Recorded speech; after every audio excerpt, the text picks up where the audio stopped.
अस्सलामु अलैकुम व रहमतुल्लाहि व बरकातुहू। नहमदुहु व नसल्ली अला रसूलिहिल करीम। अम्मा बाद अऊज़ु बिल्लाहि मिनश शैतानिर रजीम। बिस्मिल्लाहिर रहमानिर रहीम। বিশ্বের শ্রেষ্ঠতম ফ্যাসিস্ট গোষ্ঠী দুর্নীতিবাদ সন্ত্রাসী খুনি শেখ হাসিনার পতনের 1 বছর পূর্তি উপলক্ষে ইসলামী আন্দোলন বাংলাদেশ ঢাকা মহানগর উত্তর এবং দক্ষিণ কর্তৃক আয়োজিত আজকের এই বিশাল সমাবেশের সংগ্রামী সভাপতি উপস্থিত আছেন এই চিরতরে ফ্যাসিস্ট নির্মূল করার যিনি রূপকার এবং অতন্ত্র প্রহরী ভূমিকা পালন করছেন শ্রীমহাশালার ইসলামী আন্দোলন বাংলাদেশে সংগ্রামী মহতারাম আমির হযরত পীর সাহেব হুজুর চরমোনাই মঞ্চবরিষ্ঠ ইসলামী আন্দোলনের কেন্দ্রীয় নেতৃবৃন্দ, মহানগর নেতৃবৃন্দ, ফ্যাসিস্ট দুর্নীতিবাদ সন্ত্রাসীদের চিরতরে নির্মূল করার লক্ষ্যে সুখী সমৃদ্ধ কল্যাণ রাষ্ট্র প্রতিষ্ঠা অকুতভয় সৈনিক ভাইরা আমার, আমরা সবাই জানি শেখ হাসিনার সেই 16 বছরের নির্মম স্বৈরাচারের কাহিনী, মানুষ খুনের কাহিনী, সম্পদ লুণ্ঠনের কাহিনী। কোন মানুষ যার মধ্যে মানবতা আছে, মনুষ্যত্ববোধ আছে, দেশপ্রেম আছে, তার পক্ষে এই বৈশাখিক কার্যকলাপ করা কিছুই সম্ভব না। এই জন্য আমি বারবার বলি, আওয়ামী লীগ একটি আজবের নাম, আওয়ামী লীগ ছিল একটা গজবের নাম, আওয়ামী লীগ ছিল একটা ধ্বংসের নাম, আওয়ামী লীগ ছিল একটা অভিশাপের নাম, আওয়ামী লীগ ছিল 28 লক্ষ কোটি টাকা পাচারের নাম। আজই সংগ্রামী ভাইরা আমার, আমরা এই ফ্যাসিস্টদের পতন ঘটিয়েছি, এখন পর্যন্ত ফ্যাসিবাদের পতন হয় নাই। আধিপত্যবাদের দালালদের তৎপরতা এখনো বন্ধ হয় নাই। আমরা দেখতে পাই বাংলাদেশের রন্ধ্রে রন্ধ্রে সেই আধিপত্যবাদ সাম্রাজ্যবাদের দালাল এখনো তারা ঢুকে রয়েছে।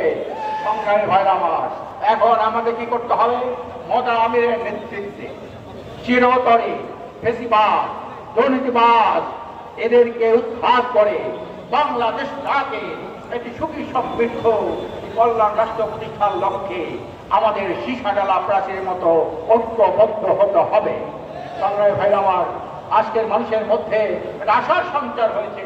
সকল মানুষ বলতেছে যে এইবার যদি আলেম ওলামা ইসলামী দল দেশপ্রেমিক দল সমন্বয়বদ্ধ হতে পারে, 53 বছরের মধ্যে যাদেরকে আমরা ভোট দিয়ে লজ্জিত হয়েছি, আমাদের দাবি আদায় হয় নাই, আমরা এইবার একটা নূতন ইসলামী সরকার রাষ্ট্রীয় ক্ষমতায় দেখতে চাই। এজন্যে মহোদরা আমি অগ্রণী ভূমিকা পালন করতেছে। এই ভূমিকা দেখে ফ্যাসিস্টদের অন্যতম সহচর তাদের মাথা খারাপ হয়ে গেছে। আপনাদের মাথা খারাপ এখনই তো আগে হয়েছে। আপনারা কি বলেছেন যে এই জুলাই আগস্টে আমরা সরাসরি জড়িত নই, এর সাথে ছাত্র জড়িত। এটা মাথা খারাপের লক্ষণ, কি বলেন? এটা কেউ বলতে পারে? তো রাজনৈতিক দল বলতে পারে?